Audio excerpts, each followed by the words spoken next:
We are the lords of despair, masters of terror. Dread and agony are our meat and wine, and they are plentiful indeed. The Drukhari, or Dark Ones in the Aeldari lexicon, also known to outsiders as the Dark Eldar, are a forsaken and corrupt Aeldari kindred, the sadistic, malicious counterparts of the Asuryani. Like their cousins of the Craft Worlds, the Drukhari are an ancient and highly advanced alien race of Fey humanoids. The alternative term Dark Eldar, or Eladrith Ineus in the Aeldari tongue, was first coined by the Drukhari Archon and Supreme Overlord of Comora Asdrubael Vect in the 32nd millennium.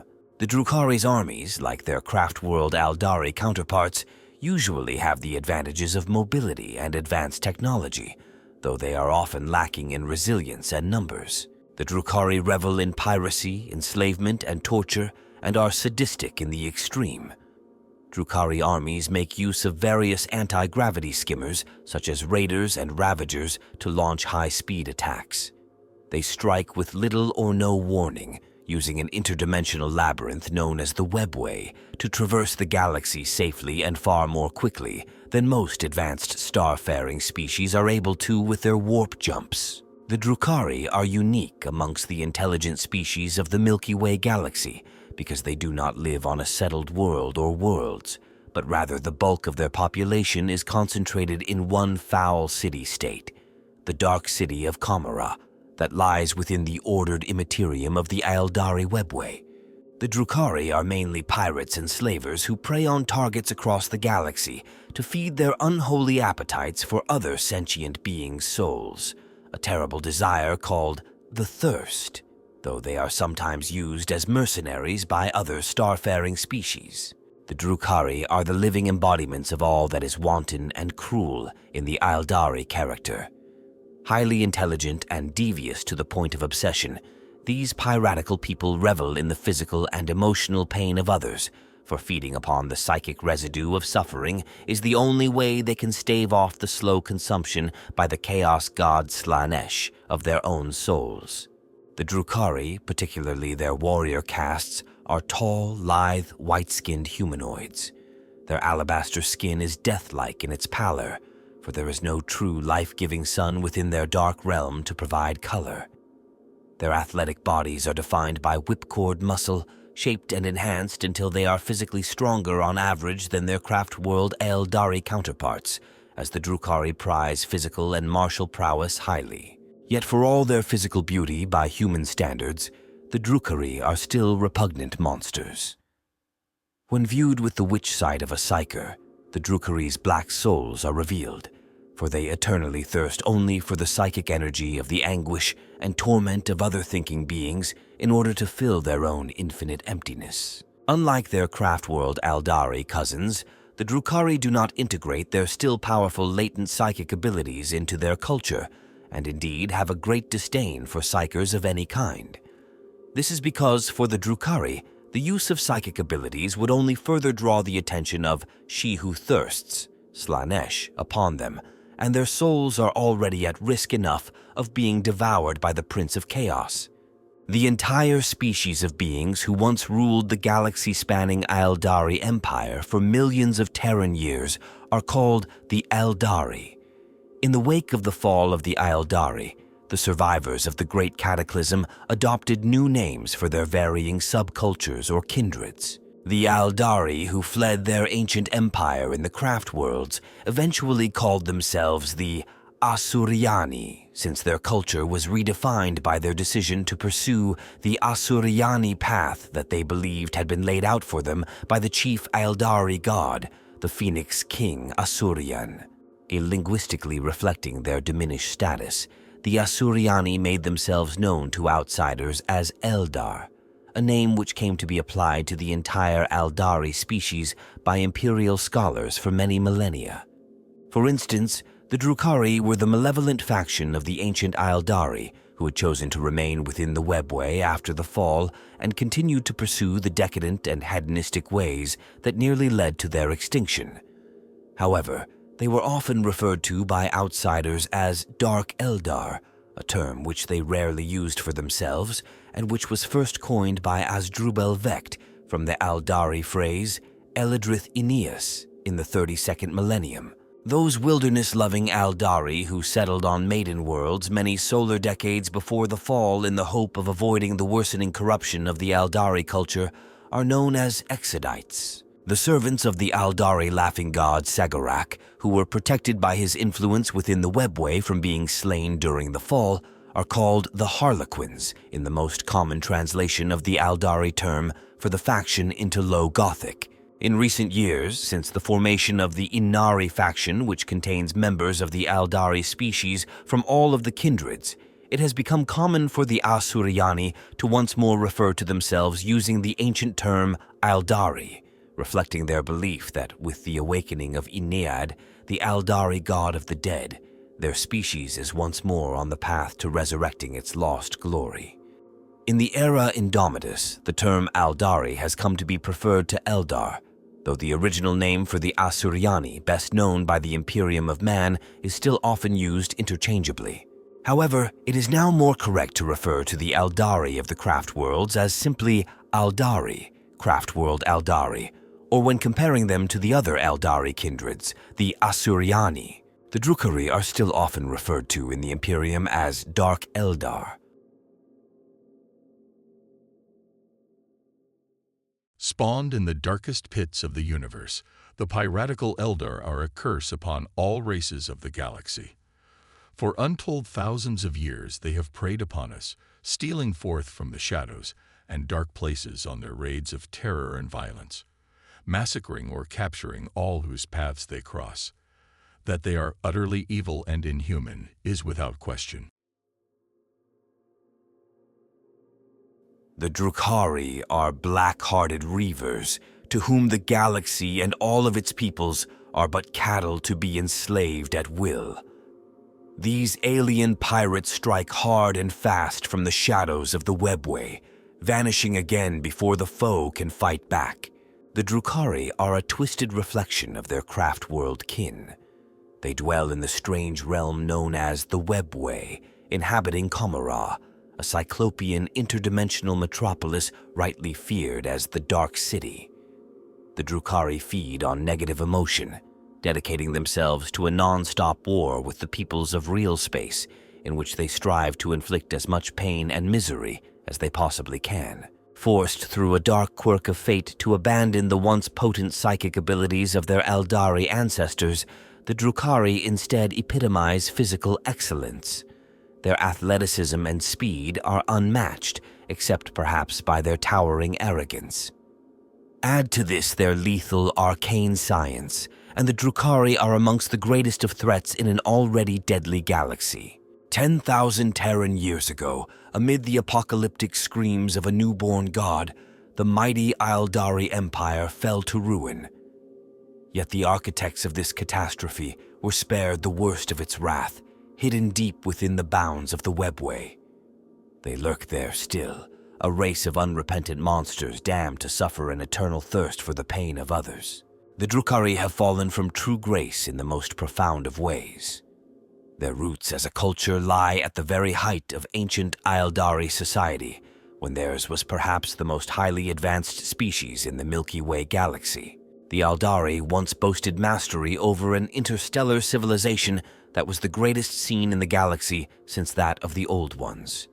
The various cultures of the Aeldari that exist today in the 41st millennium are only shadows of the glory of that ancient Aeldari empire. The true origins of those who now call themselves the Drukhari can be found in hidden enclaves amidst the atrocity and mayhem of the terrible time of the fall of the Aeldari, the great cataclysm that nearly destroyed the entire Aeldari species. It was an event so terrible that not only did it kill trillions of Aeldari, but it breached the dimensional barrier between real space and the warp and gave birth to the chaos god Slaanesh. The ancient Aeldari had perfected their science and technology to such an extent that they could remake planets and quench the light of the very stars at a whim. The need for labor or hard work in Aeldari society became nothing but a dim memory of a difficult past. The Aeldari, arrogant in the belief that they were now the true masters of their destiny, spent more and more of their time in esoteric pursuits and entertainments intended to escape the ennui that set in over the course of their centuries-long lives of ease and comfort. The Aeldari mind and psyche is a thing of duality. It can experience zeniths of bliss and nadirs of suffering far more keenly than that of the other intelligent starfaring races of the galaxy, including mankind. The Aeldari were capable of becoming just as irredeemably corrupt as they were of transcending their flaws and touching the divine. With so much power at their hands, the core worlds of the Aeldari Empire, once the height of civilization in the known universe, became centered solely on the pursuit of individual fulfillment and self-gratification. To understand the reasons for the fall, it is necessary to know something of the Aeldari mind and soul. An Aeldari's mind is incredibly complex. Their senses are extremely sharp, able to perceive incredible levels of detail. Their emotions can be so strong that humans are merely pale shadows by comparison. They are extremely intelligent. Their thought processes are much faster than a human's. All of this means that an Aeldari experiences the universe and all its sensations to a greatly heightened degree compared to a human. Similarly, an Aeldari's soul is much brighter in the warp than those of lesser sentients like humans who do not possess such potent psychic abilities. The Aeldari are able to affect the nether realm of the immaterium much more than most other intelligent peoples. Every Aeldari is a latent psychic and has the ability to become a very powerful psyker with training. It is the psychic strength of the Aeldari souls that was one of the primary causes of their downfall. Before the fall, during humanity's dark age of technology, the Aeldari had an immense galaxy-spanning empire comprising thousands of worlds, and some claim that it was larger and more powerful than even the Imperium of Man at the height of its power. The Aeldari lived in relative peace. Barbarian races such as the Orcs were kept at easily manageable numbers and never had the strength to threaten the might of the Aeldari Empire. The humans were not yet virulently xenophobic and did not have a large interstellar domain, and the Tyranid hive fleets remained unknown. The Khitan and Necrons, the ancient foes of the Aeldari, had been defeated long before and still remained dormant in the midst of their great sleep. Life on the Aeldari core worlds was idyllic, with fantastically sophisticated machines that took care of all the labor and manufacturing required to keep an advanced society functioning, leaving the Aeldari free to indulge in other, more aesthetic pursuits. With all menial work taken care of for them, the Aeldari became indolent and decadent. They began to explore more deeply the arts of pleasure, delving ever deeper into hedonism. This descent into decadence spanned Terran millennia. Tradition and order disintegrated as the Aeldari pursued the limits of the pursuit of pleasure. Sects called pleasure cults were formed, dedicated to achieving the highest levels of hedonistic sensation, and their ceremonies and practices became ever more wild, eventually devolving into violence against one another and even the ritual sacrifice of their own kind. Some Aeldari hated what their race had become and left the Aeldari homeworlds for the unexplored and virgin maiden worlds, or left on the newly constructed craft worlds, leaving the pleasure cults to their madness. Among the pleasure seekers and the interminably curious of the Aeldari were those whose pursuit of excess became ever more extreme. These included a great proportion of the aristocracy of ancient Aeldari society, who possessed the wealth and time to truly explore the meanings of decadence. One by one, the leaders of the pleasure cults that were becoming the centerpiece of Aeldari society became obsessed with their own power and gratification. They relocated their headquarters to the labyrinth dimension known as the Aeldari Webway, for so great was their political influence that they could command the construction of entire extra-dimensional sub-realms just for themselves. Unseen, these pleasure cult lords continued to grow in power and influence, initiating more and more of the ancient Aeldari population into their strange and shadowy creeds of decadence. The Aeldari are the most psychically gifted of all sentient beings in the galaxy, and as the hedonistic corruption gradually seduced them, the echoes of their ecstasy and agony began to ripple through time and space.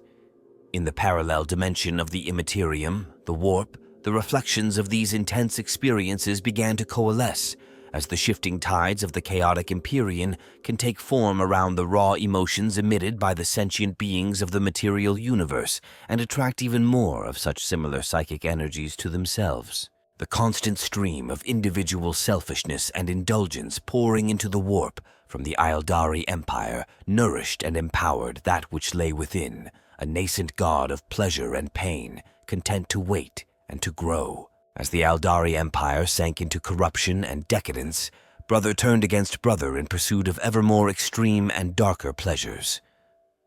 Some of the wiser Aeldari, however, foresaw the disaster that was approaching their society and fled from the Aeldari core worlds to safety. The first of these were the Exodites, who chose to establish a network of Aeldari planetary colonies known as the Maiden Worlds far from the blighted heart of the Empire. Many of these Exodite colonies still exist in the galaxy, their cultures living in a symbiotic relationship with the world spirits of the planets they call home and protect. Among the last Aeldari to escape from the Empire's core before the fall were the ancestors of the present day's craft world Aeldari. As their society collapsed into civilization-wide insanity, these Aeldari recoiled in horror from what they were becoming. Realizing that they stood upon the brink of destruction, they bent their considerable resources to the construction of the massive craft worlds, the graceful spaceborne cities that were the size of small moons. The Aeldari of the craft worlds retreated into asceticism and spiritual introspection, preserving what they could of their ancient ways and culture before the time of the pleasure cults. They left the core worlds of the Aeldari Empire behind for the dubious safety of deep space, to the laughter and contempt of those who remained behind. Some even managed to flee far enough to escape the terrible destruction of the fall. Within the warp, the constant stream of indulgence and depravity pouring from the Aeldari Empire became as unstoppable as a tide. It nourished and empowered that which crystallized at its center, a nascent god of excess and amoral pleasure-seeking. The long millennia of Aeldari hedonism had made a massive impact in the psychic realm of chaos. Within the warp, the decadent Aeldari civilization was giving shape to a new major power of chaos, which grew and grew over thousands of Terran years, getting stronger and more defined until suddenly it sparked into a malevolent intelligence, a shatteringly huge and malign being with an immense and bottomless thirst for Aeldari souls. This was the birth of the chaos god Slaanesh, the dark prince of pleasure, better known as she who thirsts to the Aeldari and all their descendants, for to them Slaanesh was inherently female. This process of psychic gestation lasted for thousands of standard years, corresponding to the historical era that was mankind's age of technology and age of strife, although when Slaanesh finally came into being, the results within the material universe were apocalyptic and sudden. As depravity riddled every aspect of Aeldari society, the pleasure cults sought ever more violent thrills. Before long, the streets of Aeldari cities ran with their blood. The elegant architecture of their palaces became battlegrounds as the Aeldari preyed upon each other, reveling in the cruelest of crimes. Their insanity and tainted passions poured into the warp until it finally achieved critical mass. With an apocalyptic bellow that tore the heart out of the Aeldari Empire, a new chaos god was born, Slaanesh, the Dark Prince of Excess. An almighty psychic shockwave scythed across the galaxy, destroying countless billions of Aeldari souls as Slaanesh's birth cries echoed through the material realm. The souls of almost every Aeldari were stripped from them in an instant and devoured by the newborn chaos god in a cataclysm of pain and terror. There were few survivors. Most Aeldari were driven mad, their minds trapped half in the real world and half in the swirling insanity of the warp. A great warp rift was created in the material universe at the site of what had once been the center of the Aeldari civilization, encompassing almost the entire Aeldari Empire and creating the Eye of Terror, thus marking the end of the era known to humanity as the Age of Strife. World after Aeldari world had fallen into the warp to later be known as the Crone Worlds. Slaanesh gorged itself upon the Aeldari's horror and despair. Unstoppable in its ascendancy, the new god consumed the ancient deities of the Aeldari Empire and scattered their psychic remains to the far corners of the Empyrean. The Aeldari civilization was gone. All that was left of the Aeldari species were the exodites of the farthest flung Maiden Worlds, the craft world Aeldari who had traveled far enough to escape the aftershock of destruction caused by Slaanesh's birth and the formation of the Eye of Terror, and those adherents of the pleasure cults who were hidden in the sub-realms of the Webway. Much of the Webway was shattered into ruin by the fall of the Aeldari, but unlike the craft-word Aeldari who fled the catastrophe in real space, those Aeldari who had built their own jealously guarded empires in the Webway remained physically unaffected by Slaanesh's birth. The echoes of the new god's apotheosis still resounded within them, but unlike their kin in real space, they had escaped destruction. In their arrogance, they did not end their quest for excess and decadent pleasure, not even for a momentary respite following the death of their empire. Repentance and atonement were meaningless concepts for a people that no longer acknowledged any limits on their actions regardless of the consequences. The change that was wrought upon those Aeldari sealed within the Webway was far more subtle. Rather than having their psychic essences, their souls consumed in one great draught by Slaanesh, their souls slowly drained away into the warp, taken over time by She Who Thirsts. The Aeldari hate and fear Slaanesh above all other things, for she was given life by their actions, and yet she waits hungrily to claim each and every one of them, now or later.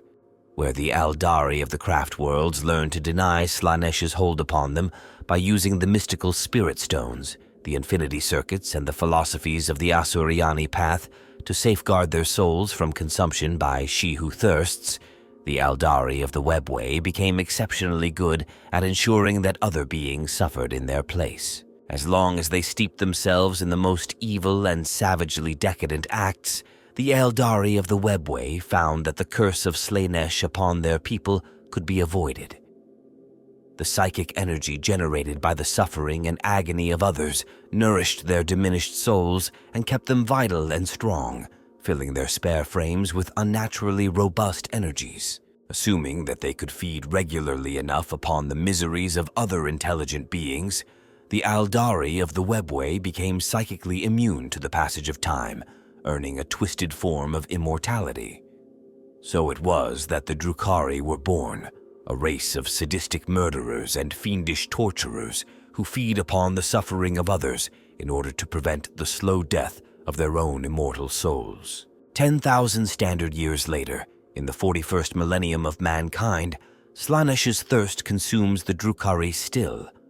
There truly is no escape, for the Drukhari have only exchanged a horrible but quick death for an eternity of infernal hunger and the infinite emptiness wrought by self-absorption and pure immoral selfishness. Kamara was originally the greatest of the Webway port cities, impossibly vast and able to transport a fleet to any of the most vital planets of the Aeldari Empire by virtue of its many portals. Because of the access it granted to the far-flung corners of real space, this mighty metropolis was reckoned to be the most important location in the entire Webway. It was too valuable to the Aeldari as a whole to belong to any single aspect of their empire, so it existed outside the jurisdiction of the great Aeldari councils of that time. Precisely because of its autonomy, the Webway city port quickly became a magnet for those that wished their deeds to remain hidden from prying eyes. The realm of Kamara expanded unstoppably as wealth flowed across its borders. It spread outward into the void, consuming other Webway port cities, private estates, and sub-realms with each new expansion. Kamara grew ever larger and more impressive as it fed on their plundered resources. Unseen, the dilettante lords who ruled Kamara's spires and dens of vice grew in status alongside their adoptive city, initiating more and more of the Aeldari species into their shadowy creeds. Deep in the Webway after the fall, the groups of pleasure cult survivors came together and laid the foundations of the vast new sub-realm that they named Kamara, the Dark City, which was built on the foundation of the ancient Aeldari port city within the webway of the same name that had lain outside the jurisdiction of all the Aeldari authorities of their lost empire. As more and more Aeldari survivors from other sub-realms in the webway began to arrive, they soon added their own regions to the new realm, slowly making it even larger and more heavily populated until it became what it is today, a vast domain, an infernal city of suffering and death. To this day, the Drukhari raid and pillage the galaxy at large from their hidden sub-realms in the webway, sowing as much misery and destruction as possible and stealing away millions of captive slaves to their lairs within the Dark City to be exploited for their own horrible ends. They are experts in the techniques of torture as well as mental and physical degradation, as the longer a Drukhari can drag out the torture of a slave, the more psychic nourishment they can take from him or her. A Drukhari who has recently fed upon the suffering of others shines with a cold and startling aura of power, their physical form restored to beautiful, youthful perfection, even as their soul rots within its pristine shell. A Drukhari who is not allowed to partake of such dark psychic energies for long enough will become a physical shadow of their former beauty, desperately hunting for a taste of misery to stave off the gnawing thirst in the depths of their own withered soul. If a traveler were somehow to breach Kamara's runic wards, they would first bear witness to the Dark City's tributary realms shimmering and distorting around it. One minute, these vassal domains glimmer in the distance. The next, they loom so close that their palaces and minarets can be seen by the naked eye. To venture unheralded past these satellite realms is to invite destruction. Many large and territorial cabals of Drukhari reside within their twisted geometries, deadly pirate bands of pitiless warriors who live only to inflict pain on others and will suffer no intrusion on their realms. Worse things lurk in their crooked shadows or swoop swiftly and silently through the air above in their never-ending hunt for prey. These are the hidden domains in which the Drukhari enact their vile rites and devilish schemes. Their origins lie in the tumultuous times that preceded the fall. As the cults of excess began to thrive, their private realms in the webway flourished unseen until the largest of their number grew powerful enough to threaten Kamara itself. However, over the course of its Terran millennia-long history, Kamara has subsumed all of the vassal domains it has not destroyed. Within the gilded corridors and flesh pits of the myriad sub-realms frolic those Aeldari who engineered the fall of their own species, laughing still at the warnings of their somber craft-world cousins.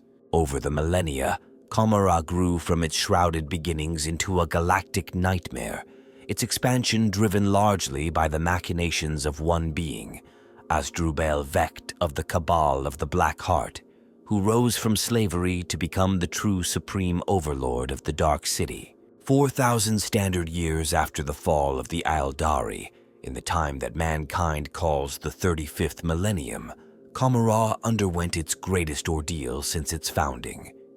The Dark City was to be subjected to a full-scale invasion by some of the Imperium's most elite warriors.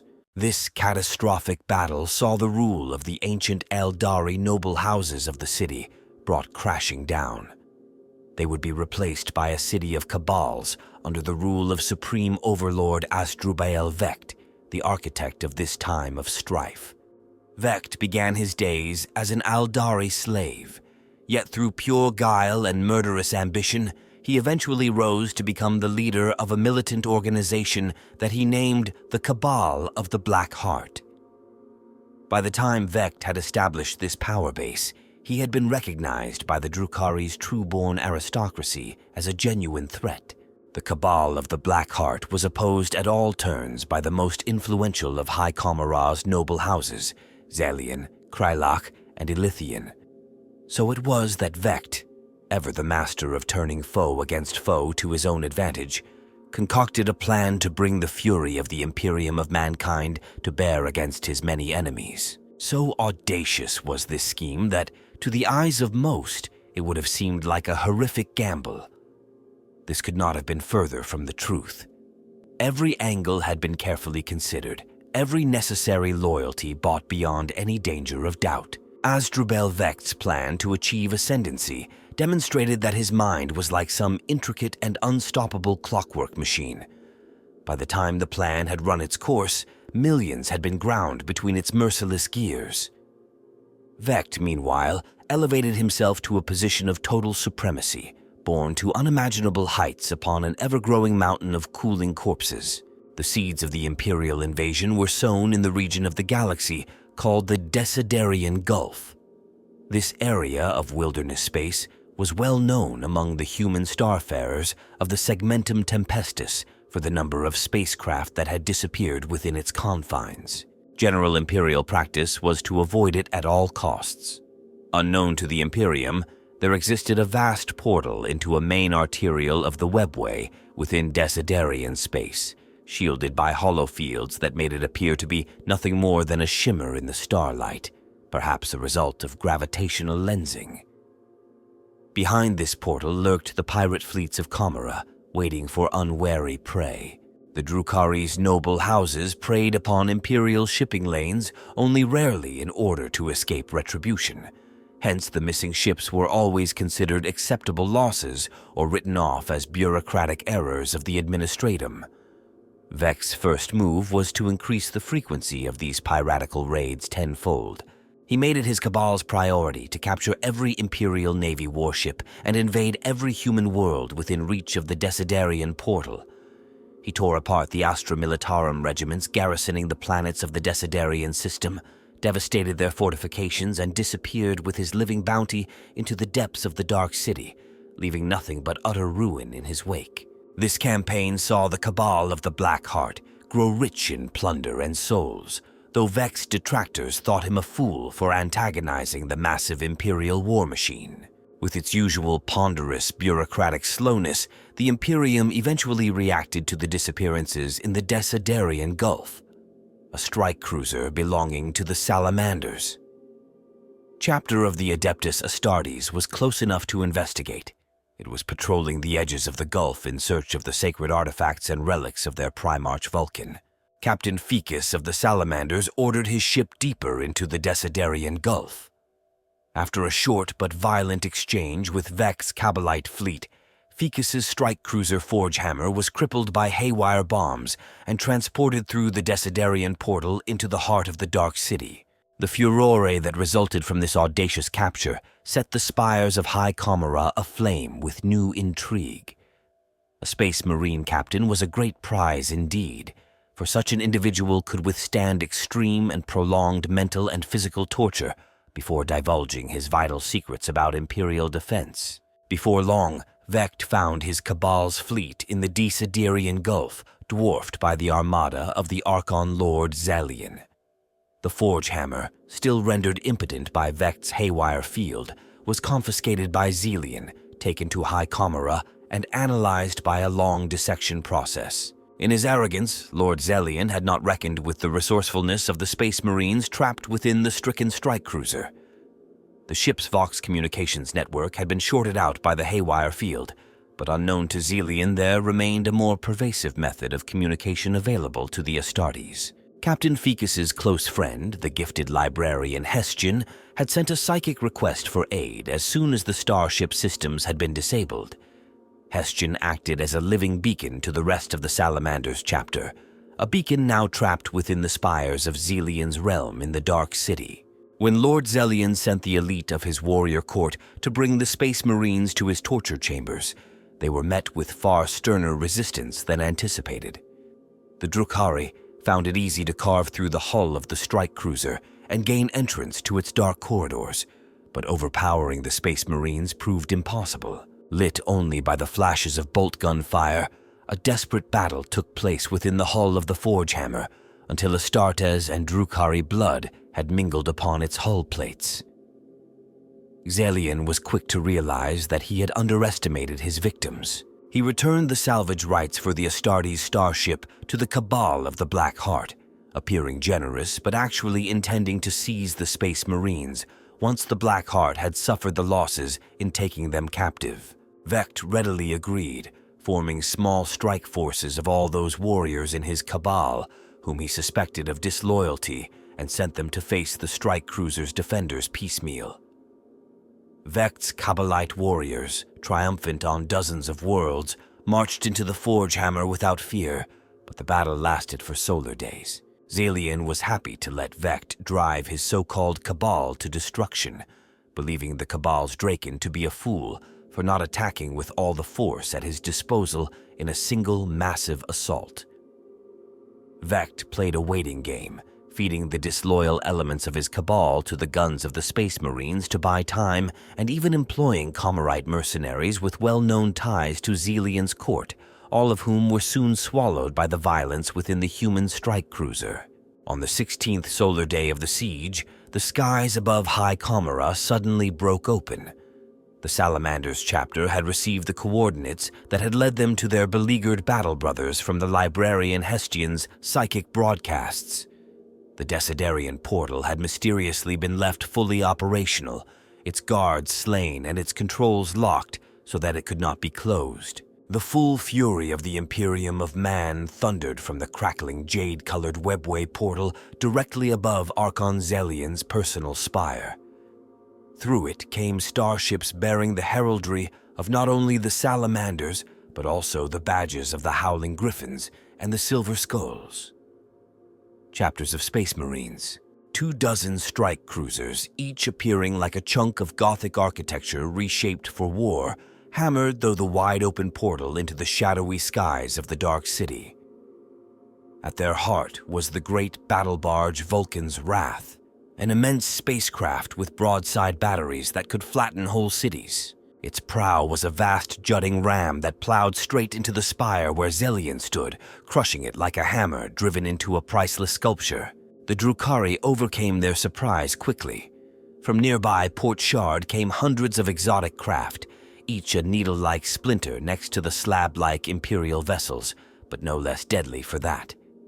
Void Raven bombers and razor-wing jet fighters careened out of their towering hangars like bats from a cave, descending in swarms to attack each Astartes strike cruiser. Though many were destroyed by the Imperial cruiser's broadsides, others systematically targeted the larger ship's guns with focused void lance fire and sustained hits from their disintegrator cannons. The Vulcan's Wrath was struck by thick blasts of electromagnetic force produced by Port Shard's salvage spars, rendering the majority of its weapon systems useless. One by one, the Imperial ship's guns were silenced. But these were Space Marines, and they were nothing if not resourceful. Ejecting from each strike cruiser came drop pods, fired with such force that they were projectile weapons in their own right. The drop pods hurtled down, smashing through Drukhari fightercraft and Comerite starscrapers alike, each containing a squad of Space Marines who deployed upon impact with their weapons blazing. They left pure ruin in their wake as priceless Aeldari statues shattered and the spires of the Dark City fell. The Astartes' counterattack robbed the Drukhari of the initiative. Within only moments of the drop pod assault, the Space Marines had established a perimeter in the obsidian-paved streets of the Krylach Quarter. Though they took constant fire from Kabalite warriors and scourges that flew through the dark skies above, Astartes' power armor proved to be an effective barrier to the Drukhari's splinter weaponry. Yet it was not long before more of the Dark City's denizens joined the fight, drawn to violence and death like sharks to blood. Massed swarms of skyboard-mounted Hellions and Reaver jet bikers swooped down to rake and tear at the Space Marines, who returned fire, literally, with their promethium-fueled flamers. The half-demon mandrakes and raider transports loaded with Drukhari warriors assaulted the Space Marines with claws, knives, and splinter pistols. Battle was joined from one side of High Comera to the other, and the streets seethed with violence. Entire sections of High Comera burned as the invading Space Marines cut down or incinerated each new breed of horror that assaulted them. Word spread quickly through the Dark City of the human invasion, and high up in the arenas, the gladiators of the witch cults mobilized for war. The Space Marines within the city were 500 strong, almost half the size of a full chapter, and they maintained a defensive perimeter throughout the Krylach Quarter.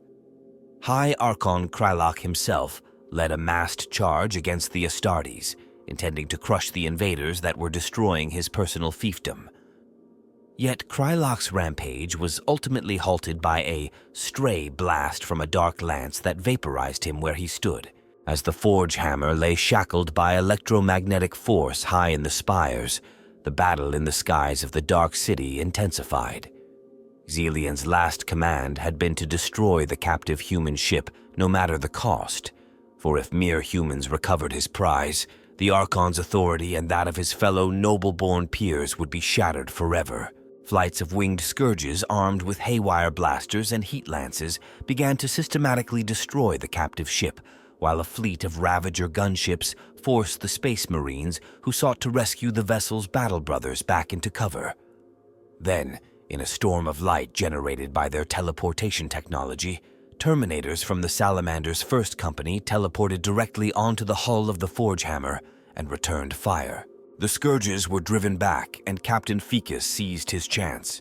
His warriors emerged from cover as a single force, sending a crack missile soaring into each of the 9 towering spars that held his craft captive with their beams of electromagnetic force. Miraculously, each missile triggered a chain reaction of explosions, and the burning spars crashed down into the streets below. The librarian Hestion summoned a psychic storm of his own, a raging inferno in the shape of a flaming drake that tore the Ravager gunships out of the sky one by one. The Forge Hammer had been ravaged by the Drukhari assaults, but it was free at last from the Dark City's clutches. With a roar, the strike cruiser began to ascend into the sky and freedom. Far below, the Space Marines fighting in the Xelian Quarter were completely encircled as the full weight of Kamara was pressed against them, and warriors from dozens of Drukhari noble houses joined the defense of the city. Yet the Space Marines' objective had been achieved, for the Forge Hammer was free. A single curt comm signal was sent, and within mere moments, the main bulk of the Space Marines in the Dark City teleported away in a brief burst of light. Those that had been cut off from the main assault gave their lives to buy their brethren time or else were paralyzed by Drukhari hypertoxins and taken away to later fight and die as warrior slaves. Confusion reigned as the haywire fields that had shackled the Imperial spacecraft were disengaged one by one.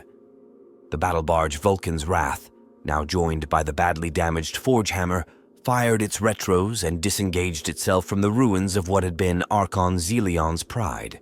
The vast starship's engine blast flattened spires and starscrapers alike before the Space Marines made their escape.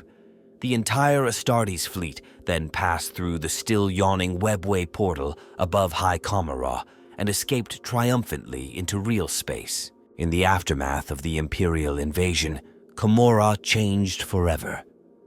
The power vacuum left by the vanquished ancient Drukhari noble houses of High Kamara was quickly filled by Asdrubael Vect and his jubilant Kabal of the Black Heart, who had proven their superiority to their rivals in the crucible of war.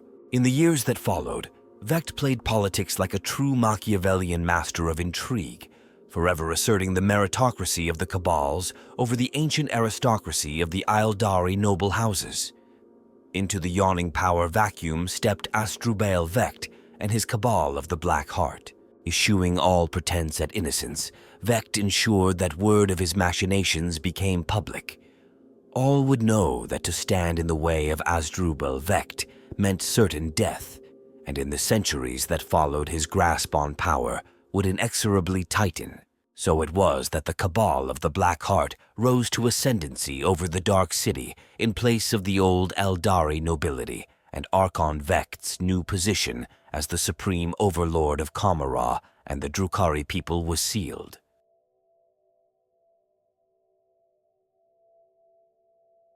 They are a scourge upon our galaxy, the most vile and sadistic of all our Xenos foes, and a peril to any who would ply the void in search of profit or gain.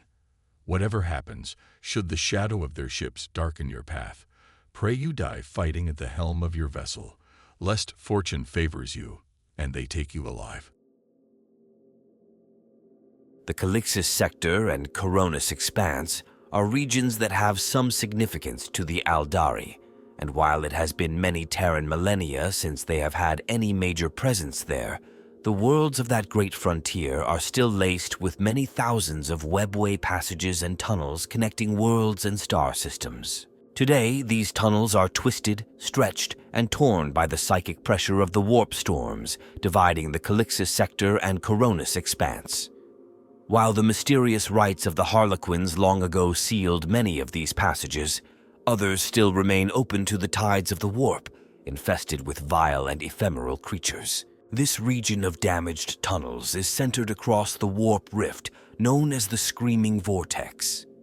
The vortex is home to teeming hordes of demon worshippers and mutants, living and dying at the whims of warlords and sorcerers intent on murder and subjugation in the name of their dark gods. While this is a ready source of slaves and victims for the raids of the region's cabals, it is a realm largely inhospitable to the Drukhari.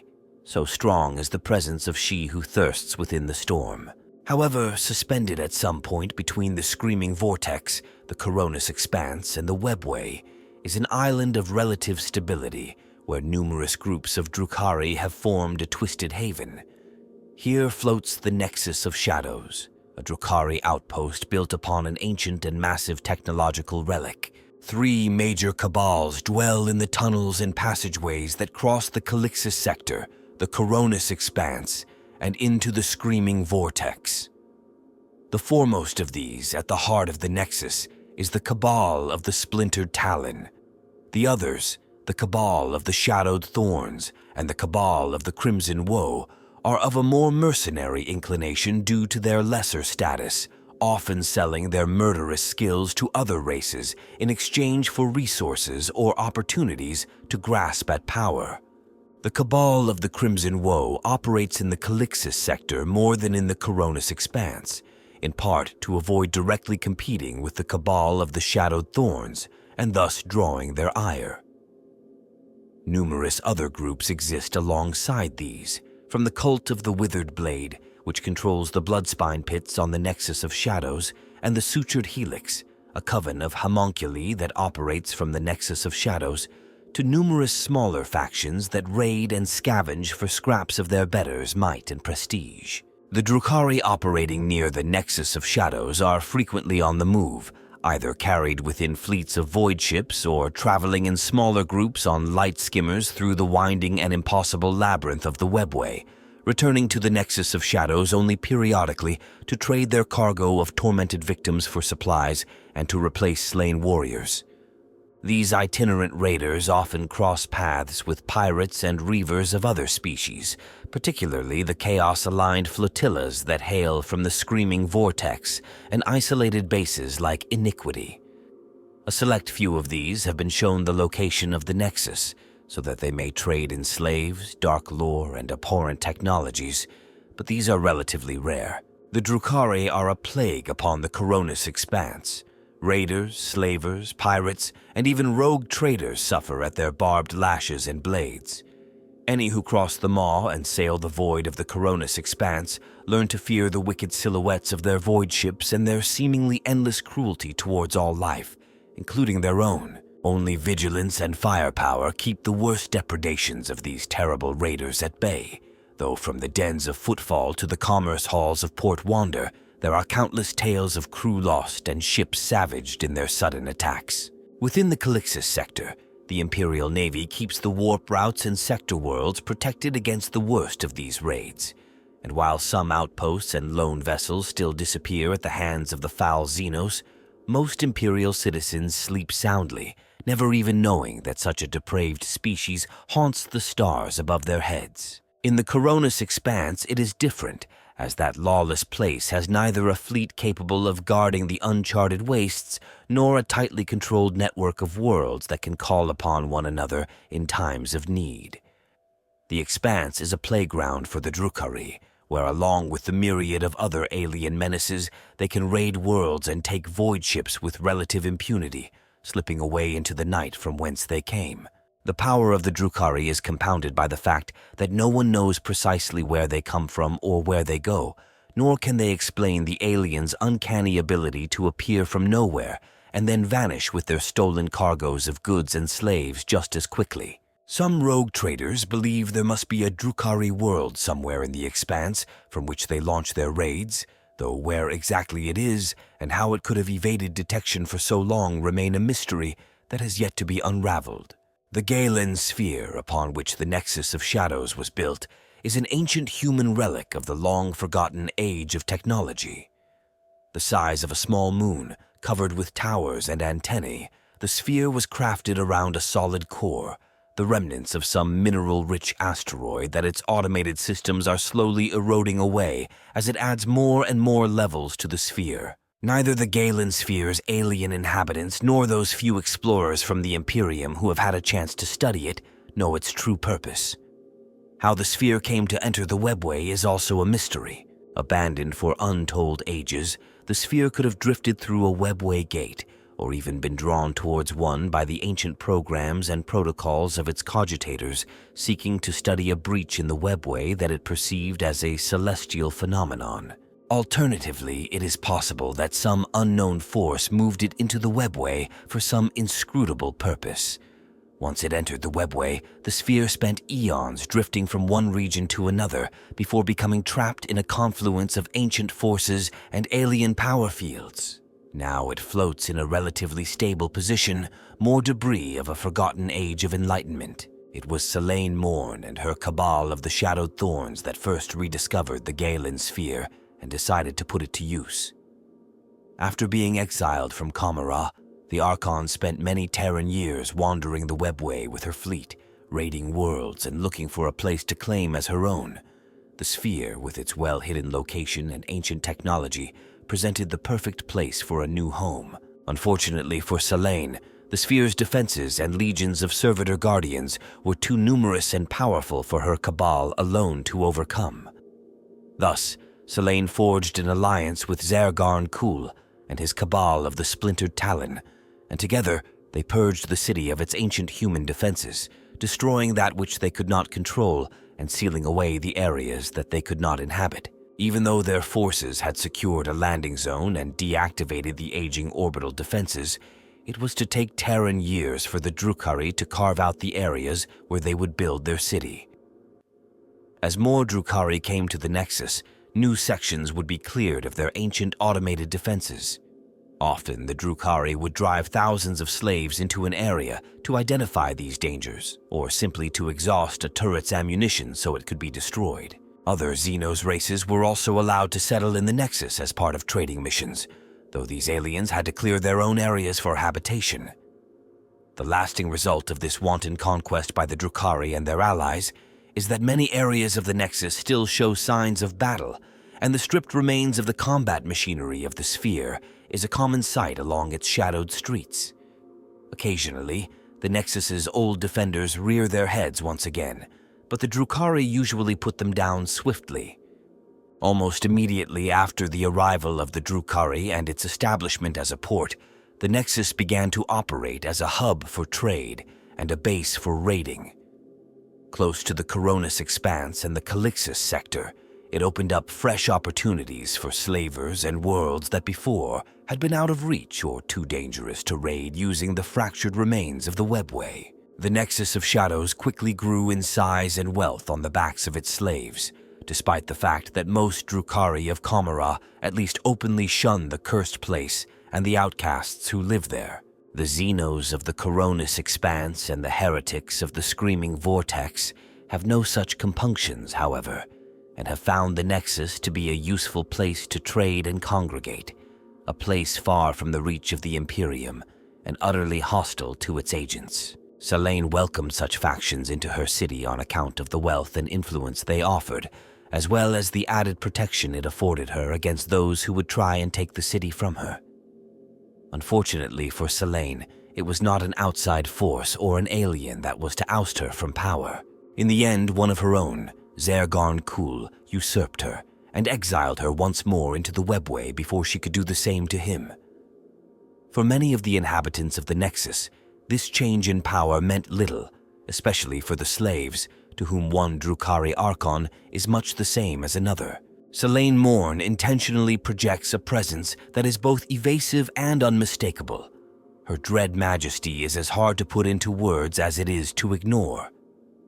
Appearing at once menacing and tempting, the Archon catches many of her foes off guard, uncertain of the obfuscated nature of this ancient being. Morn is several thousand Terran years old, though only she knows for certain how long she has been alive and has seen and done much that would long haunt the nightmares of lesser beings. Like all Drukhari Archons, she is possessed of a deadly martial prowess, but her true weapon is a mind finely honed by the lethal intrigues of Kamara's high society. She finds it utterly distasteful, then, that she and all those she commands are exiles from the Dark City and now even the Nexus of Shadows. At her grudging command, the warriors of her Kabal have turned to mercenary work, selling their efforts to lesser beings as part of a plan to regain the power she once possessed. On the rarest of occasions, she deigns to speak to these prey creatures herself.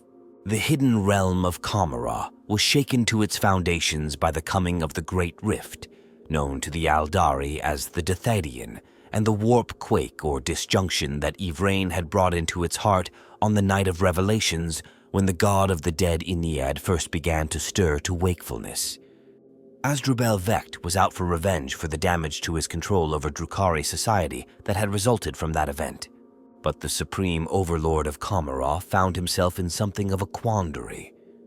The rise of Yvraine and her transformation at the Crucible arena into the High Priestess of Ennead had triggered a metaphysical invasion, the disjunction, that had allowed demon legions to spill into his artfully created city from the Immaterium. Vect isolated and effectively quarantined that invasion at great cost. Even now that Warp Gate and its infernal spawn gnawed at the Kamarite subrealms conjured to hold it back. It was a great loss he would not ignore, and an insult he could not be seen to excuse. Vect could not strike directly at Yvraine and her Inari followers himself, however. To do so would be to actually acknowledge he considered them a threat to his rule. He worked instead through puppets and whispersmiths, layering intrigue and rumor atop one another, until Drukhari cabals, homunculus covens, and witch cults alike moved against the Inari without ever realizing that they did so at Vect's behest. Some sought to directly assail those Inari dwelling within the fractured realm of Kamara, and in so doing weaken or cast doubt upon Yvraine's cause. Such was the intent of Marquis Vulkir of the Lords of Iron Thorn. By subtle whispers and shadowy missives, it came to the Archon's attention that his hated rivals, the Cabal of Poisoned Hopes, had converted to the Inari cause and were gathering fresh recruits to their fortress in the Howling Spire. Vulkir saw here a chance to eliminate his own longtime foes and give the appearance of making war upon the Inari without expending time and resources hunting down Yvraine herself. Thus, he unleashed his kill squadrons in a sudden and devastating assault upon the Howling Spire. Spearheads of Gravcraft slid through the green-lit gloom around the spire, staying low amidst the lambent fog so that their sails cut through the fume like the fins of oceanic predators. At the last moment, some eldritch alarm warned the Inari of the approaching threat. The Howling Spire's defense guns spat dark light and hails of splinters, and in response, grav impellers screamed, and the Lords of Iron Thorn burst up from the mist cover to attack. Lance blasts ripped back and forth as Ravagers jinked and wove, their gunners hammering the Howling Spire's defenders. Drukhari were atomized by energy beams that would have sundered tanks. Others toppled from the spire's flanks, their bodies riddled with toxic needles or bound in restricting webs of thorned metal. Return fire saw more than one gunship or transport explode in mid-air, shedding screaming bodies as its wreckage plummeted. However, striking fast and unheralded, the Iron Thorns swept the spire's lower galleries clear of defenders and landed a massive raiding party. They were met by a ferocious countercharge. The ragged alliance of Kabalites and Wyches who had flocked to the Inari banner fought back with the determination of true zealots. The Lords of Iron Thorn wavered as they found their opponents fighting with an unfettered death madness even their pain-heightened reactions could not keep pace with. For long moments the battle hung in the balance, a blistering blur of violence engulfing every stairwell, walkway, and torture chamber in the spire. Then came Marquis Vulkir himself, Whilst his foes were focused on the threat pushing up from below, he and his hand-picked Trueborn bodyguard had blasted their way into the spire's upper chambers, slain Archon Lesh of the Poisoned Hope, and now fell upon the Inari from behind. Caught between two foes, hammered from without by the fire of the circling gunships, the Inari of the Howling Spire were annihilated.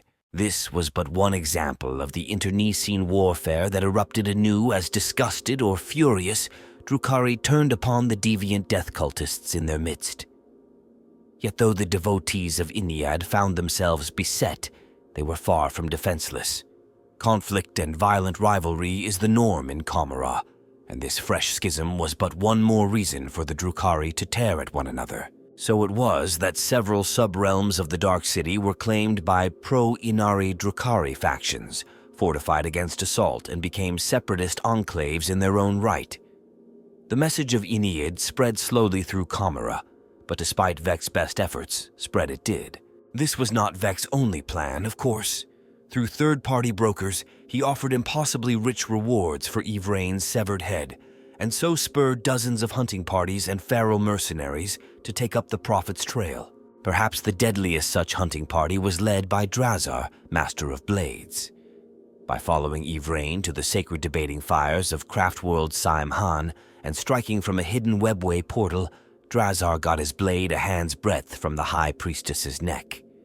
The kill strike was parried at the last moment by the Phoenix Lord Jane Zar herself.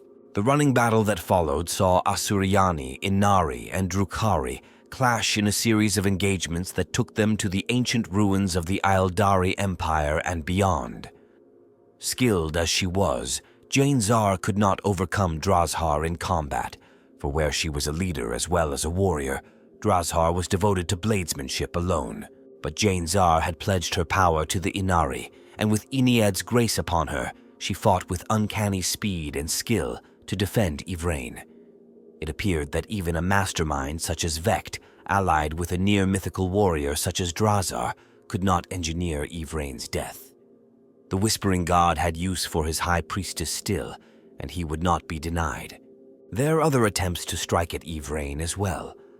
Many of the homunculi that made their lair in the lower regions of Kamara were old allies of Asdrubael Vects. They were so steeped in the history of the Dark City, so influential in their control of the Drukhari's sham immortality, that they sought to maintain the status quo from which they had profited for so many Terran centuries. The Coven of the Prophets of Flesh, those who studied under the demented flesh sculptor Urian Rakarth, had devised a new punishment: to take a transgressor and reshape them, melding their mortal clay until they looked, walked, and even smelt like a human being. All Drukhari found this horrifying, for to them a human form was ungainly and ape-like, a cruel mockery of a biped in comparison to the lithe and alabaster-skinned Aeldari anatomy. This was a horrific punishment for a people so vain and haughty as the Drukhari, and those subjected to the treatment cried out that they would do anything at all to have it reversed. In these false humans, Vect saw opportunity, one so twisted and sadistic that Urian Rakarth agreed to orchestrate it on his behalf.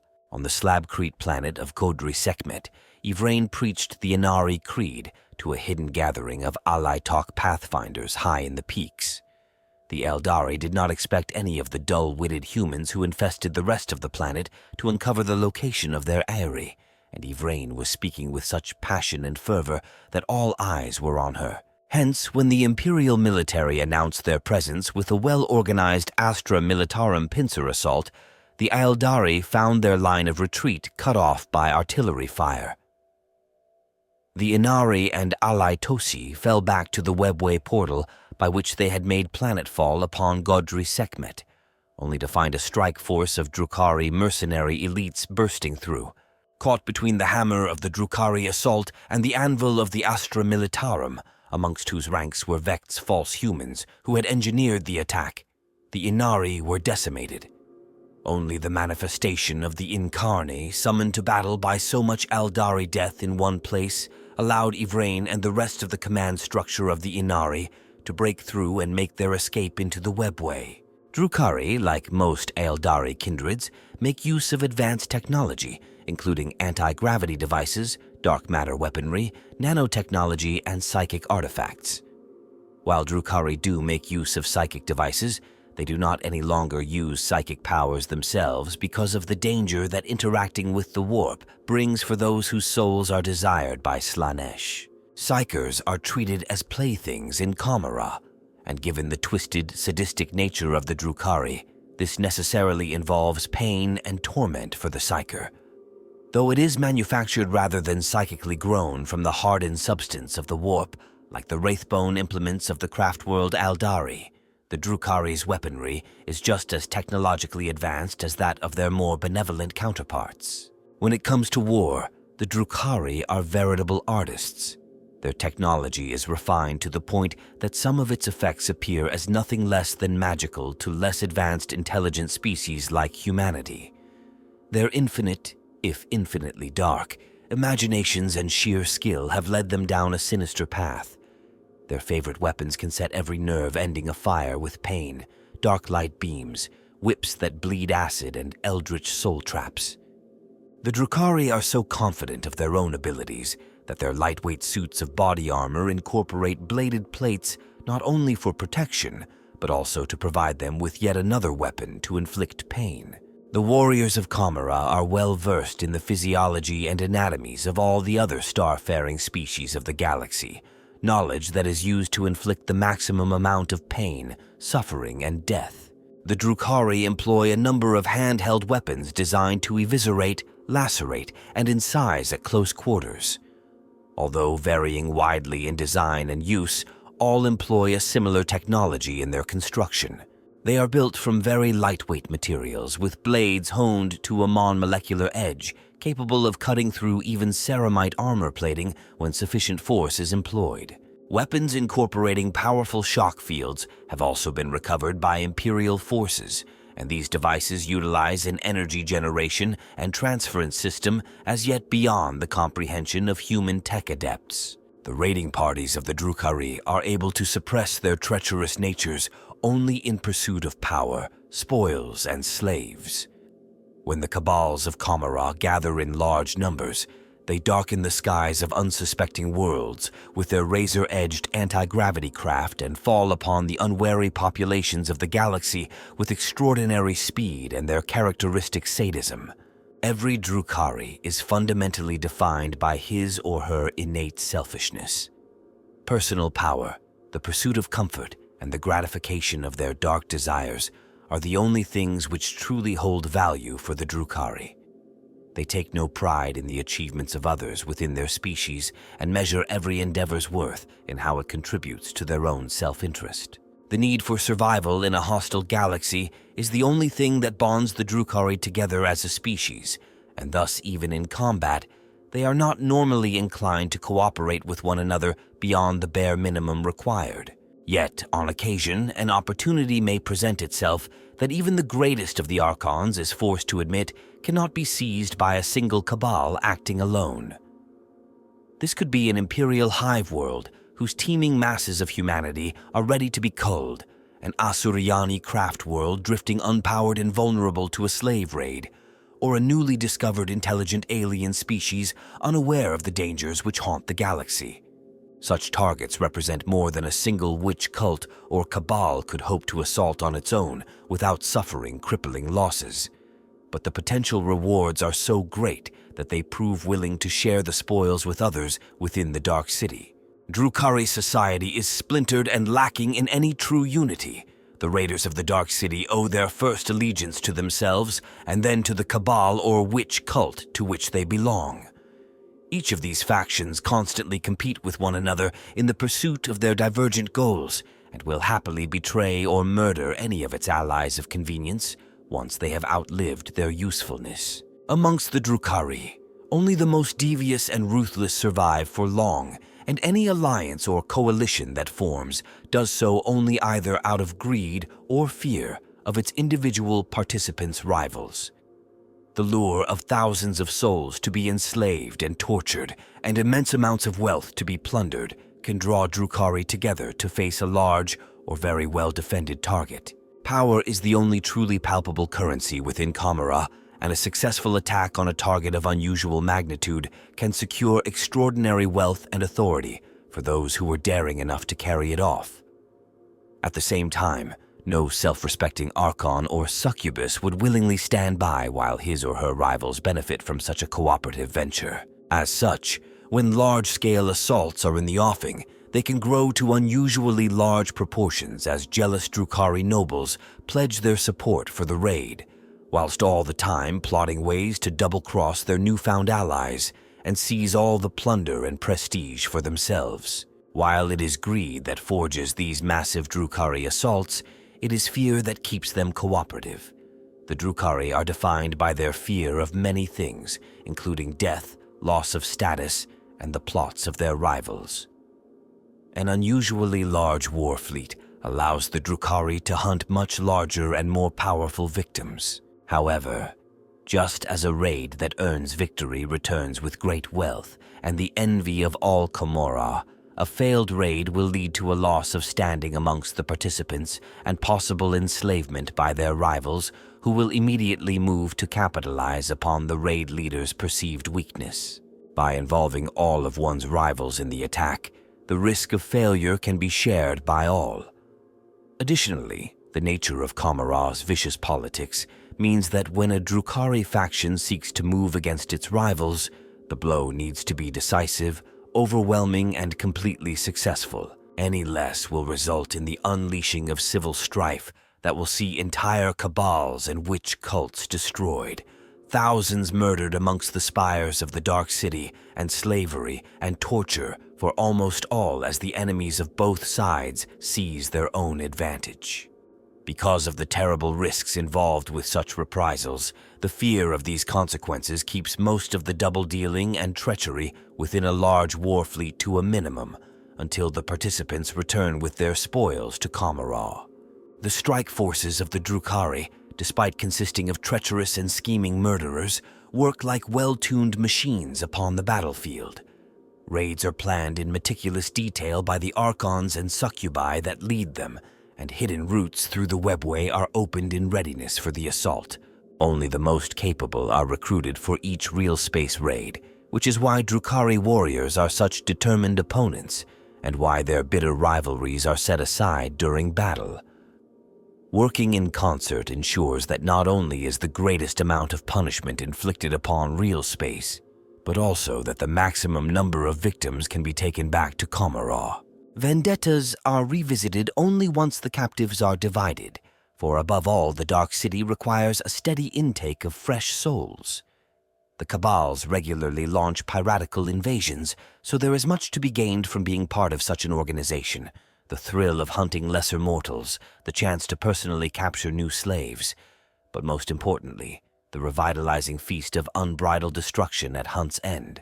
Upon the Cabal's return to Commorragh, thousands of captives will be traded as currency, put to work in the hellish depths of the weapons shops, rendered down in flesh trews or tormented unto death, their demise drawn out so that their captors can gain the greatest amount of sustenance from their misery. Though many raiding forces coalesce around the warriors of a particular cabal, the Drukhari armies that fall upon Realspace are far from uniformly Kabalite in their composition. The witch cults who entertain Commorrite society with their nightly displays of ultraviolence are powerful military organizations in their own right. Many Archons will insist upon recruiting bands of witches from the cult they patronize, for such warrior acrobats make deadly shock troops. Similarly, the vile homunculus covens that lurk in the bowels of Commorragh have standing armies of their own. These shambling hordes of flesh-twisted nightmares are often purchased to bulk out a raid with frightening and resilient warriors, or else accompany their leering creators as bodyguards and assistants both. Typical raiding parties will have their ranks swelled further by hirelings or opportunists from the many mercenary subcultures that exist within Commorragh. Whooping gangs of Hellions and hurtling Reaver jet bikes perform high-speed flyby strikes. Jagged supersonic aircraft and flocks of murderous scourges supply the Kabalites with air cover, while hovering Ravager gunships pick off armored targets with contemptuous ease. Incubi, mandrakes, grotesques, and other freakish specialists lend a raiding party strength and versatility, and it is common for a powerful Archon to surround himself with as many such varied warriors as they can. The process of recruiting such multifaceted raiding parties is known in the Dark City as Culthrael at Inris Clava, or tailoring the toxin to the blade, and is intended to ensure a raiding party can swiftly and decisively overcome any opposition, no matter its nature or strengths. Sometimes a powerful witch cult will organize its own raid, marshalling whole fleets of raiders and venoms to bear its bands of gladiatrixes into battle. Such raids will often be executed with a specific acquisition in mind, be it deadly new beasts for the arenas or esoteric living ingredients to render down into the potent cocktails of combat drugs that the witch cults favor. A raiding force of wyches prefers close assault over all other forms of warfare, and will often be supported by beastmasters, reavers, and other such warriors of the arenas. Some witch cults, most notably the Pain Eternal, are as active in raiding Realspace as the most warlike of the Kabals, channeling their fearsome resources into proving their skills in battle against the varied foes of the galaxy at large. Similarly, the covens of the Homunculi will sometimes launch raids of their own volition. Though usually content to squat like bloated spiders amid their webs of shadow and pain, the Homunculi need a steady flow of victims as much as any other part of Comorite society. Many of the more discerning homunculi prefer to orchestrate raids of their own, picking out those they wish captured with a discerning eye, or savoring the act of indulging their own peculiar tastes with the relish of a connoisseur. A homunculi coven at war is a terrifying sight, a rampaging tide of warped bone and bulging veined muscle that glitters with a myriad of blades and needles. Grotesques thunder into the enemy ranks alongside buzzing, clicking engines of pain, while the gruesome weapons of the homunculi torment, rupture, and liquefy the foe in spectacular fashion. Fiercely intelligent and devious to a fault, Drukhari revel in pain, feeding upon the suffering and anguish of others. In them, the boundless and brilliant potential of their kind is given terrible purpose, and because their lives span Terran millennia, the Drukhari have all the time they need to perfect their Stygian arts. These black-hearted pirates are the dark mirror of their craft-world kin, for whom they know nothing but contempt. Indeed, the Drukhari see themselves as the true inheritors of the ancient Aeldari Empire, and look down upon everyone else as cowards or dim-witted prey. Meanwhile, to the Asuryani Aeldari of the craft worlds, the Comorites are a reviled reminder of a shameful past they would rather escape, the walkers of what they known as the Path of Damnation. This state of mutual antipathy is near constant, set aside only occasionally in the face of a sufficiently deadly mutual foe. The warriors of the Drukhari are tall and lithe without exception. Their alabaster skin is corpse-like in its pallor, for there is no true sunlight within their shadowy realm. The Drukhari prize martial prowess above all other fields of achievement, excepting perhaps duplicity. Their athletic physiques are lined with whipcord muscle, honed and enhanced until they are superior even to those of their craft world cousins. They stride through the fires of battle with the surety and poise of demigods, but their magnificence is only skin deep. Viewed with the witch sight of a psyker, Drukhari are repugnant monsters. The flesh of their soul selves is gnarled and cadaverous, while their eyes glow with an icy and maleficent hatred for all living things. The Drukhari quickly learn to fight with every weapon at their disposal and to kill without mercy or hesitation. To do any less would lead them to a swift death, for amongst the entire Drukhari people, there is not a single shred of compassion or mercy. Such traits are worthless upon the night-black streets of Comorra, and are best discarded in favor of a surfeit of cruelty, arrogance, and merciless ambition. Little distinction is drawn between the sexes, for an individual's skill and intellect are far more important than traits such as raw strength or gender. Drukhari senses are keen to the point of paranoia, their shadowed eyes and tapered ears alert to the slightest disturbance. It is said they can see in complete darkness, that they can taste fear upon the air, and that they can hear the beat of a terrified heart through a solid bulkhead door. All Drukhari exhibit a predatory instinct that is otherworldly in its intensity and utterly necessary to their continued survival. In the Dark City, the incautious soon fall prey to their lethal peers. Countless generations of physical conflict have ensured that the Drukhari are natural, even instinctive, warriors, this natural talent magnified by their cruelty. However, the innate psychic abilities of their forebears have atrophied. To channel the energies of chaos within Kamara would be to invite disaster, for such psychic pyrotechnics could draw the gaze of She Who Thirsts, the nemesis of the entire Aeldari race. As such, the use of psychic powers is one of the few things forbidden within the Dark City. This is not to say, of course, that it has never been attempted. Rather, the punishments for those caught dabbling with the powers of the warp are so incredibly gruesome and drawn out that few indeed dare take the risk. Fewer still survive to make a second attempt. In matters of war, the Drukhari are artisans supreme, their technology refined to such a point that it may as well be magical. Their endless imagination and skill has led them down a sinister path. Their favorite tools of war include splinter weapons that can set every nerve aflame with pain, beams of dark light, whips that bleed acidic ichor, and eldritch soul traps. The Drukhari are so focused on the agony of others that their lightweight bodysuits incorporate bladed plates, not only for protection, but also to give them yet another weapon to use upon their prey. Collectively, the warriors of Kamara know all the ways there are to kill the other denizens of the galaxy and delight in perfecting as many as they can. Though they turned their backs upon the material dimension long ago, when the Drukhari emerge from their twilight realm, they revel in their ability to outclass their enemies. They rarely sully their tongues with the grunting languages of the lesser races, using translator technology on the occasions that communication is unavoidable.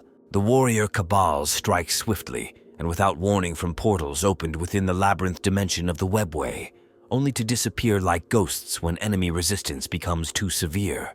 Their piratical raids attack from above, whole armies screaming into the midst of the foe aboard Baroque gravcraft before leaping down to experience the slaughter firsthand. Sprays of arterial blood and explosively dismembered corpses mark their passage, the laughter of these merciless warriors, the last thing their victims will hear. To the Drukhari, the sweet fruit of horror is as pleasing as the caress of a razored blade across soft flesh. They relish breaking the bodies of their captives, but prize even more highly the crushing of their spirit, for nothing is more gratifying to a Drukhari than securing utter dominion over one who has resisted them.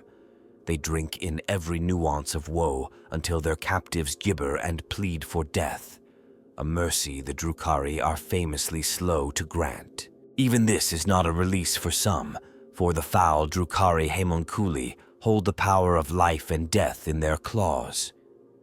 Many captives, when too broken to provide further sport, will be rent and reshaped into undying trophies or even grotesque items of jewelry or furniture. More than one homunculi's lair has sported a moaning, twitching throne fashioned from the remains of his favorite victims. Other unfortunates are rendered down, their final fate to be imbibed as an elixir or narcotic by the monstrous beings who stole their lives. The strike forces of the Drukhari, despite their own treacherous natures, are well-honed machines in combat. Raids are planned meticulously by the Archons and succubi that lead them, and hidden routes through the webway are opened in readiness for the attack. Only the most capable Drukhari warriors are recruited for each incursion into Realspace, for to fail in such an invasion is to bring one's own entire cabal that much closer to annihilation in the Byzantine politics of Kamara. Working together ensures that not only is the greatest amount of suffering inflicted upon the forces of a Realspace, but also that the greatest number of victims can be taken back to the Dark City. Personal vendettas are engaged once more only after all of the captives have been divided, for over all other things, the Drukhari must have fresh souls to keep themselves from the clutches of She Who Thirsts. The Cabals regularly launch fresh piratical raids into Realspace, and there is much to be gained for an individual Drukhari for being part of such an effort. The thrill of hunting the lesser mortals of the universe, the chance to personally capture new slaves, which adds to their personal wealth and the joy of unbridled destruction for its own sake. Upon the Kabal's triumphant return to Kamara, thousands of the captives will be traded as currency, put to work in the infernal depths of the weapon shops, rendered down in flesh troughs or tormented until their deaths, that happy release drawn out for as long as possible so that the Drukhari can draw even more psychic sustenance from their suffering. To the Drukhari, the sweet nectar of other thinking beings' horror and suffering is as pleasing as the act of murder itself. They relish breaking the bodies of their slaves, but prize even more the process of crushing the mind and the spirit, for nothing is more gratifying to a Drukhari than securing true and willing dominion over an individual who formerly resisted them. They drink in every nuance and every inflection of pain until their captives gibber and plead remorselessly for death, a mercy that the Drukhari rarely grant easily or quickly. Over time, the Drukhari begin to suffer more and more from the thirst. They develop an all-consuming and ever-increasing need to drink the psychic emanations of anguish and horror emitted by the souls of other beings. It is postulated that the cause of this is the chaos god Slaanesh, the great enemy of the Aeldari, who leeches the soul essence of the Drukhari while they still live because of their pursuit of the hedonistic and sadistic activities that strengthen the power of the Dark Prince. Drukhari drink the dark emotions released by the souls of other sentient beings to stave off this leeching, perhaps by sating the thirst of Slaanesh, or perhaps by replenishing the essence of their own souls with that of the consumed one. Slaanesh will also consume the souls of Drukhari whole should they die. Drukhari are long-lived but not immortal. Drinking souls has a rejuvenating effect that reverses aging. Thus, Drukhari need not fear falling into the clutches of Slaanesh due to death from old age, if they have a constant supply of souls. The usual source of these souls are those of the many captives taken as slaves during Drukhari raids. Naturally born Drukhari are rare due to the long gestation period of the Aeldari infant. The ones that are naturally birthed from their mother's wombs, known as Trueborns, are often very privileged in Drukhari society because of the circumstances of their birth, and many are the descendants of the ancient Drukhari noble families. As such, they are arrogant and see themselves as far better than the majority of Drukhari, who are born in amniotic gestation tubes and whom the Trueborn call the half-born. Due to the constant and high death among Drukhari as a result of their vicious and immoral culture, creating new Drukhari using in vitro fertilization is necessary to maintain Kamara's large population. Most half-born Drukhari serve as slaves and manual laborers unless they can find another way to climb the Dark City's strict societal hierarchy. Due to this prejudice, the Trueborn often gather only in squads of other Trueborn within the Drukhari Kabals, and serve as the elite Kabalite warriors that escort their Kabal's Archon into battle and serve as his most elite unit of warriors. Trueborns usually sport many more advanced weapons than their fellow warriors, such as the Shard Carbine, a Drukhari weapon design that hybridizes the Splinter Rifle and a Splinter Cannon and possesses a shorter range than either. Trueborn also often make use of dark lances and splinter cannons, as well as blasters and shredders. The Trueborn Kabalite warriors are an elite group that excludes any half-born Drukhari birthed in an amniotic tube from their company. Led by an officer called a Draken, these hardened killers carry a wide assortment of expensive and deadly weapons wherever they go, supposedly to better protect the life of their Archon, but in truth only to better inflict more pain and death. Trueborn delight in dramatic displays of firepower, sending powerful fusillades into the enemy's ranks and leaving bodies and the broken carcasses of armored vehicles in their wake. As far as the Drukhari are concerned, the Aeldari gods died in the fall, and they despised them for it. That the gods had become so weak that they could be consumed by the ascendancy of Slaanesh indicates that they never deserved to exist in the first place. The exceptions are Kala Mensha Kane, the Aeldari god of war who is still held in high regard in Kamara, and the lesser powers known as the Dark Muses, who are the embodiments of selfish vice and whose clandestine worship by the pleasure cults contributed to the demise of the Aeldari gods. The Dark Muses are truly powerful Drukhari from ages past who have essentially become folkloric figures of reverence, much like the imperial cult saints. Many epitomize a particular form of vice, whose worship and practice weakened the Aeldari gods and so helped to bring about the fall. Favored by assassins and murderers is the Dark Muse Shemesh, the Lord of Poisons, the treacherous brother of Saimhan the Cosmic Serpent. The courtesan elite of the cult of Lamaya pay homage to Lilitu, the consort of the Void, whereas powerful Archons are more likely to follow the tenets of Vilith, a being synonymous with the immense arrogance so often displayed by the Drukhari.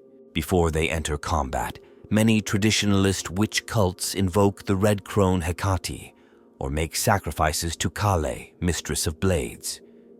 It is believed by many Drukhari that their current supreme overlord, Asdrubael Vect of the Kabal of the Black Heart, may one day join the ranks of the Dark Muses, though given his ability to cheat death again and again, this may be an honor long in the coming.